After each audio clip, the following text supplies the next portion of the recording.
আসসালামু আলাইকুম, কি অবস্থা সবার? কই আসছি আমরা? লিপু, এই লিপু, কই আসছি আমরা? আমরা এসেছি ঢাকা। ঢাকা ঢাকা আসছি, বুঝছেন? সকাল 7:30 বাজে বাসে উঠছি, মাত্র নামাই দিছে। এখন আমরা যাইতেছি বাইতুল মোকাররম। বাইতুল মোকাররমে যাইতেছি সবার আগে। ওখানে যাওয়ার পরে কিছু দরকারি কাজ আছে, কাজটা শেষ করব, দেন আবার অন্য কোথাও দেখা যাবে। হ্যাঁ, দেখেন ঢাকা শহরের মানুষেরও যে অবস্থা। এই বাস থেকে নামার পরে একটা রিক্সাওয়ালাকে বললাম যে চলেন বাইতুল মোকাররম যাবেন কিনা। সে বলতেছে না, যাব না। 6 থেকে 7 জনকে জিজ্ঞেস করার পরে একজন রাজি হয়েছে। সে বলতেছে যে ভাড়া 60 টাকা। আমি বললাম যে 40 টাকা দেই। কয় না, 40 টাকায় হবে না, 60 টাকাই দেওয়া লাগবে। কয় 50 টাকা হইলেও যাবো না।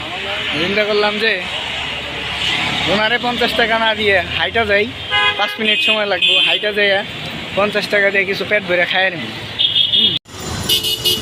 আমি এর আগে কখনোই বাইতুল মোকাররম মসজিদে আসি নাই, এইবারই প্রথমবার আসার কারণে আমি রাস্তাঘাট কিছুই চিনতেছিলাম না। তারপর বাধ্য হয়ে আমাকে রিকশায় উঠতে হয়। তবে এই রিকশাওয়ালা মামা বাকি রিকশাওয়ালাদের মতো ছিল না, তিনি ন্যায্য ভাড়াটাই আমার কাছ থেকে নিয়েছেন। রাস্তায় জ্যাম থাকার কারণে আমি পৌঁছাতে একটু দেরি করি। মসজিদ প্রাঙ্গণে পৌঁছানোর পর আমার প্রাণ জুড়িয়ে যায় মসজিদটা দেখে। মসজিদে পৌঁছাতে আমাদের যেহেতু 12:30টার মতো বেজে যায়, তাই চিন্তা করি যে এখানে জোহরের নামাজটা পড়ে তারপর বের হয়ে যাব। এরপর আমি নামাজের অজু করার জন্য অজুখানার দিকে এগোতে থাকি। অজুখানার চিত্রটা ছিল কিছুটা এরকম অজুখানা এর আগে আমি কখনো কোথাও দেখিনি। দেখে আমি প্রথমে ভাবছিলাম যে এখানে কিভাবে অজু করব। পরে ওখান থেকে একজন লোককে দেখলাম অজু করতে। অজু করার শেষে আমি মসজিদের প্রধান ফটকে ঢুকি এবং সেখানে দেখতে পাই ভিতরে অনেক জুতার বক্স রাখা। তো আমি সেই বক্সে আমার জুতাটা রাখি এবং সামনে গিয়ে বসে পড়ি। মসজিদের ভিতরের পরিবেশটা এত চমৎকার, দেখে আমার খুবই ভালো লাগে এবং আমি সামনে গিয়ে বসে পড়ি।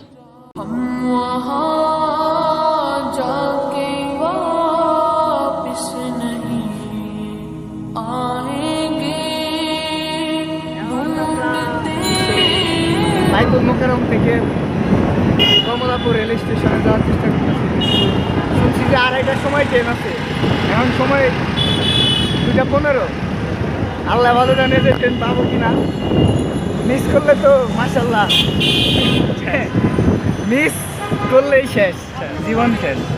সেই সাথে আমরা সকাল থেকে খাওয়ার কোনো সময় পাই নাই, এজন্য আমরা খাবার কিনে রিক্সাতেই খেতে খেতে স্টেশনের দিকে যাই। কারণ আমরা যদি কোথাও বসে খাবার খাই তাহলে স্টেশনে গিয়ে আমরা ট্রেন মিস করব। এজন্য আমরা দ্রুত স্টেশনের দিকে এগোতে থাকি।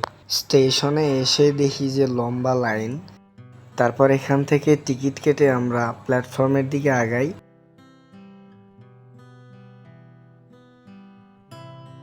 ট্রেন খুঁজতে একটু সমস্যা হয়, কারণ কমলাপুর এর আগে কখনো আমি আসিনি, আবার ট্রেনেও কখনো উঠিনি।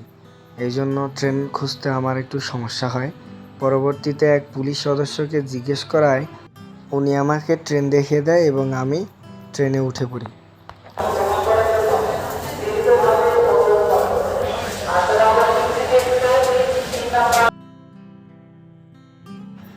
জীবনে প্রথমবার ট্রেনে উঠলাম, তবুও জানালার কাছে বসবো না তা কখনো কি হয়? এই জন্য বন্ধুর সাথে টস করে জানালার কাছে সিটটা নিলাম।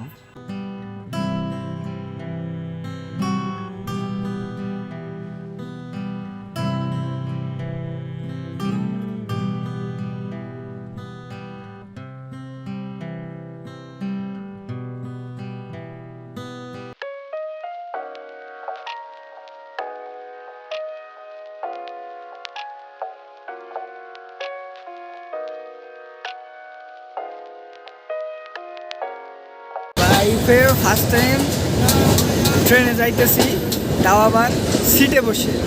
আনন্দটা আমার মানে ভাষায় প্রকাশ করার মতো।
অবশেষে আমাদের গন্তব্যের স্টেশন মির্জাপুর রেলওয়ে স্টেশনে আমরা এসে পৌঁছাই। জীবনে প্রথমবার ট্রেনে উঠছি, তারপরে কিছু দূর চেয়ারে আরামসে জমিদারের মতো বসে বসে গেলাম। তারপরে স্টেশনে আইসা একজন বলতেছে, ওঠ বেটা আমার সিট। পরে আর কি করবো বলেন, সিটটা ছেড়ে দিতে হলো। চোখের জলে নাকের জলে এই যে দরজায় বসে বসে আসলাম। এসিতে মানুষজন যাইতেছে, ঘুমে অবস্থা খারাপ, ভয়াবহ অবস্থার মধ্যে আছি। এখন বাসায় যাব, একটা গোসল দিব, তার আগে কাচ্চি খাবো। না খাইলে বাসায় যাইতে পারতেছি না। স্টেশন থেকে আমরা রেস্টুরেন্টে এসে খাওয়া দাওয়া করি।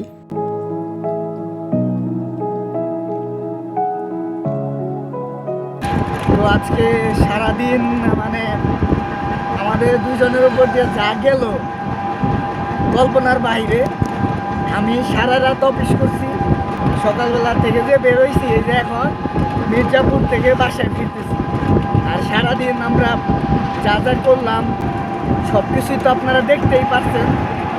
যদি ভালো লেগে থাকে লাইক কমেন্ট শেয়ার তো করবেন। তো আজকে আর বাড়াইতে চাইতেছি না। ও আমার চশমা করে আছে, চশমাটা আমি করি। আজকে আর কথা বাড়াইতে চাইতেছি না। ততক্ষণ নিজের খেয়াল রাখবেন, আগামী ভিডিওর জন্য অপেক্ষা করবেন। ধন্যবাদ, আসসালামু আলাইকুম।